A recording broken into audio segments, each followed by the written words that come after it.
Welcome to the Progress Texas Happy Hour.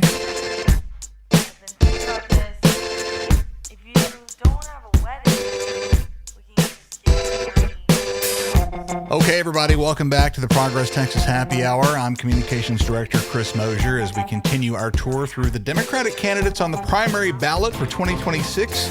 As early voting has begun, Marcos Vélez of the Houston area is a Democratic candidate for Lieutenant Governor.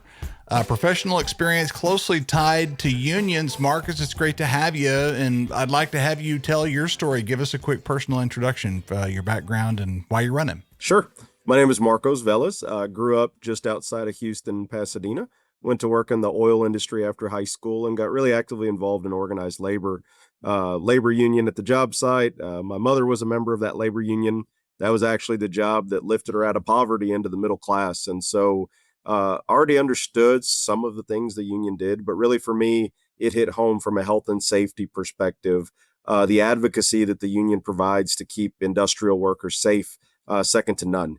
And so got really actively involved. That led to a career of collective bargaining, fighting for higher wages, better working conditions, expanded healthcare access, and really turned into something that I'm very passionate about.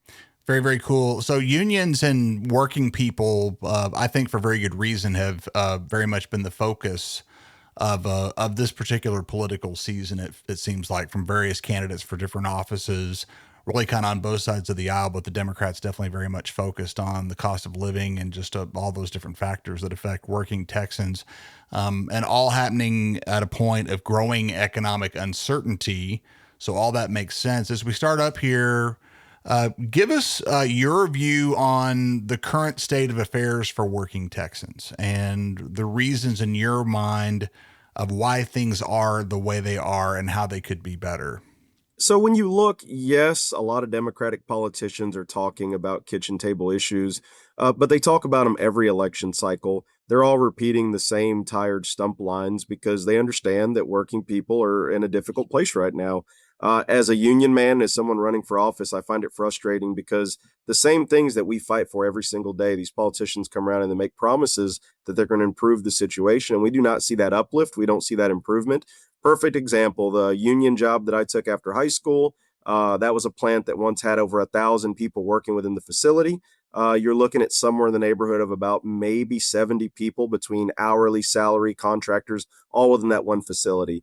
We've had 4 different paper facilities shut down within the state of Texas in less than a year.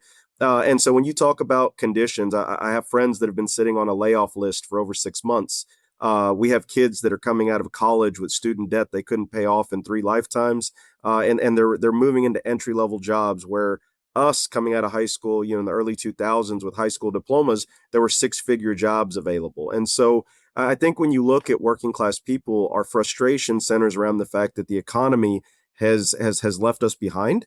And that doesn't mean that we're living in abject poverty. It just means that we're not where we were 3 years ago, 5 years ago, 10 years ago. And those frustrations are boiling over because if politicians prioritized raising the state minimum wage, increasing funding for apprenticeship programs, expanding access to jobs, I believe that the situation would be a lot better in the state. But unfortunately, their priorities have been special interest. Right. And, I think perhaps one part of this whole puzzle right now is AI. And that's honestly, for me, kind of a subtopic that I don't think politicians have been tackling properly, including Democratic politicians and people running for office. Clearly automation, there are, immense, broad societal threats that AI poses to working people and to people in general right now. But zeroing back to your union experience, how does AI really threaten working people? What can be done at a state government level to mitigate those threats? So I believe that when you look at the threat of AI, it follows the threat that almost every manufacturing sector has seen from the advances in technology.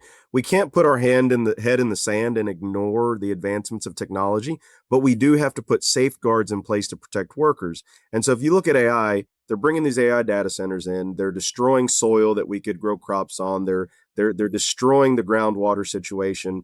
They're taking a lot of resources and they're shifting the cost to the citizens that live there. But from a worker perspective, facilities where once you had 3 or 4 people performing a task, now AI can do those same tasks. You look at administrative roles, a lot of these refineries people don't realize, but we for over at least the last 20 years, we've had 6-figure paying administrative jobs.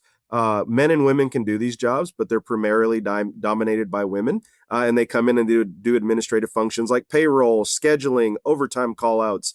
You bring in one AI data system and it replaces a work site where we once had 15 or 20 clerical employees that were, earning family sustaining wages. And now with one person keeping track of the data and basically making sure that the errors are corrected, you've replaced 19 other employees. People talk about the jobs that AI data centers bring to small communities, but here's the reality. While they do bring some construction jobs in the initial phase, you have huge facilities that may sustain 30 long-term jobs. And so, hey, that is not worth the trade-off. When you look at some of these refineries where you would have had a DCS operator sitting at a control board and they're actually manipulating the valves for the flow, the feed, the temperature to these units, with these new AI systems, you don't need people sitting there monitoring that. You might need one person to cover a job that previously took 5 or 6 people. And so it's a very real threat to normal working class people. When we eliminate jobs in manufacturing, people should tend to move into the service industry. But the problem is AI is taking over service industry as well. You go into a McDonald's, you order your hamburger on a kiosk.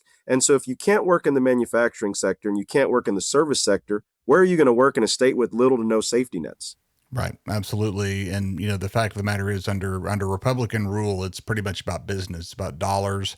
It's about what the corporations want. It's about what the companies that will be employing AI to cut into their, cut their bottom lines.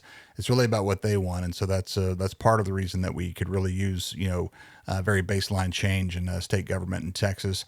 So Marcus, to the office that you're running for, Lieutenant Governor, that position, as we know, holds immense power in Texas. Some would say even more than the governor because of the complete control of the agenda of the state Senate. Nothing passes the legislature without the lieutenant governor's blessing. The current and longtime LG Dan Patrick, as we know, is clearly key to the current matters on the ground we've been talking about here. Marcus, drawing again on your union experience and from your personal perspective, talk about Dan Patrick and how he has hurt working Texans. Hey, how much time do we have on the program? Right? Yeah, as nutshell as you can make such a huge question. Sure. I'll keep it very tight and concise.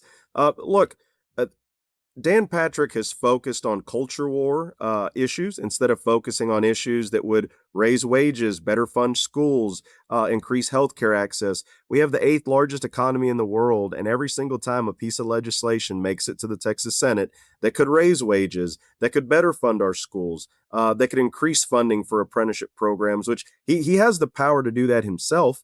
He ensures that it never sees the light of day. And so I think a lot of people lose sight of the fact, and maybe it's by design, that the lieutenant governor has one of the largest impacts on the legislation that you see making its way through the Texas Senate. And Dan Patrick has focused on things that do nothing to benefit working class people. And so in my opinion, it's not just a shame, it's a sin, but it's a disservice that we live in a state where we pay a $7.25 minimum wage.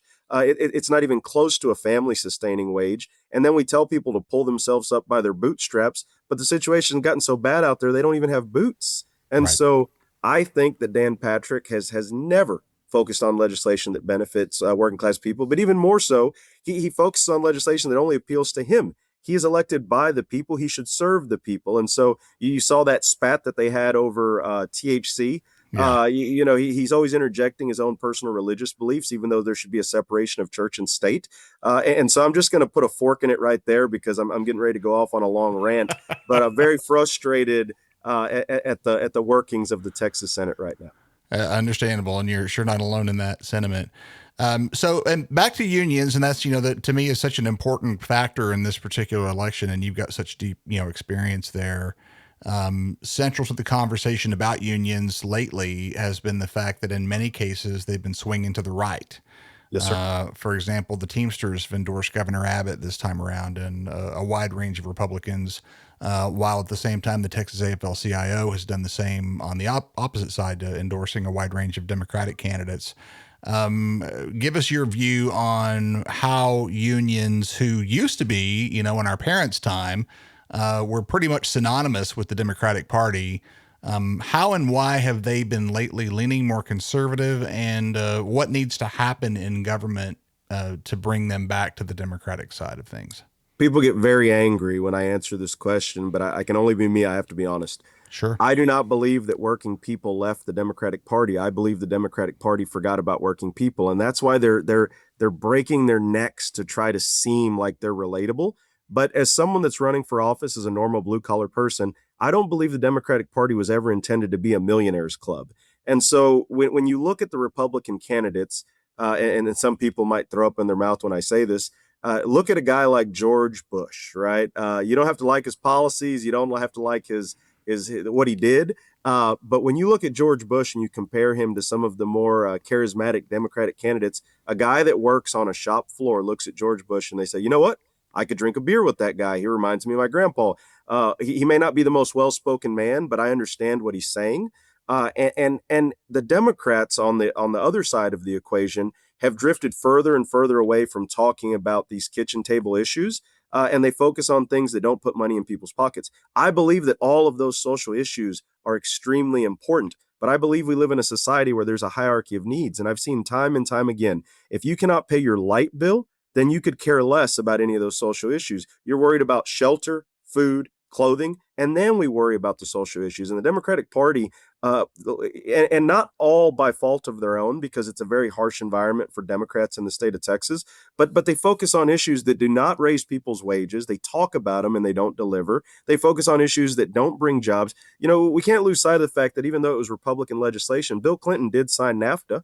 And how many manufacturing jobs did we lose in this country because of that legislation? Mm-hmm. And so blue collar people and service industry employees have been left behind time and time again by policies that have either been endorsed or have been accepted by the Democratic Party. And then they wonder why voters are fleeing to the other party, not because they offer something better, but because at bare minimum, their message addresses the pain that they're feeling. What should unions and union leadership do differently in terms of reasserting, the voice that they present, the voice that they represent for working people, even people who aren't members of those unions, just in general? It feels as though, I think you're right, that both sides of the political equation have kind of either taken them for granted or ignored them. How can unions strengthen their position? What should they do differently? I believe that labor unions are a huge source of support for good grassroots candidates. I believe we have to go back to the basics, and instead of supporting candidates based on their party affiliation or the fact that they may have voted the right way 2 or 3 times, we have to start supporting true candidates that come from the working class, whether that be a nurse, a doctor, a lawyer, but it has to be like someone that shares our values. And then if they do not uphold those values when in office, then you get them out. And instead of supporting career politicians that have failed to deliver, unions have to start supporting candidates based on, one, their background, but then two, on like the measurable returns that they see from that candidate. And I think that'll change the message. If we stop blindly endorsing candidates based on a few metrics and instead focus on, hey, what can we actually measure we got out of this candidate? I think that will change the narrative. Very, very good. So early voting in the primary has begun, continues as we're recording for almost another couple of weeks, and then election day in the primary coming up on March the 3rd. Marcus, give us your elevator pitch. You've met an undecided voter. You've met, I'm going to make it even more interesting. You've met an undecided independent voter. And you've got 3 minutes to sway their opinion, not only to the Democratic side, but to Marcus Vélez to vote for your candidacy for lieutenant governor. What do you say to that person? Sure. My name is Marcos Vélez. I'm running for lieutenant governor because I've made a career fighting for working class people. I have delivered measurables. I've raised wages. I've expanded healthcare access. I've bargained benefits that non-union workers could only dream of having. Some of the only job sites in America where women make dollar for dollar the exact same amount of money as men on the job site. Some of the only job sites where men can take off for paternity leave and women can take off for maternity leave. Some of the only job sites where we negotiate to ensure that we have things like childcare on the job site. These should not be progressive ideas. They shouldn't be radical ideas. They're the basic minimum we should accept in a state where we have the 8th largest economy in the world. And so love for you to check out my website, velez4texas.com, so you can see what we're fighting for. And I believe that when we have a leader in the Texas Senate that prioritizes normal people like me and you, we can build the Texas that we deserve. I am very proud of the fact that I'm the lowest net worth candidate on the ballot. Just like the majority of Texans out there voting, I worry about when the lights go out. I worry about whether my children's school is going to be funded. And so I know that we can do better. We just have to elect different candidates. Very, very good. It's great to meet you, Marcus, and I'm glad you're out there, and best of luck on the campaign trail, and be safe. Thank you so much. Progress Texas is an independent, nonprofit, rapid response media organization. While campaigns come and go, we're the permanent home for progressive media and action in the Lone Star State. Find out all about us and how you can support our work at progresstexas.org.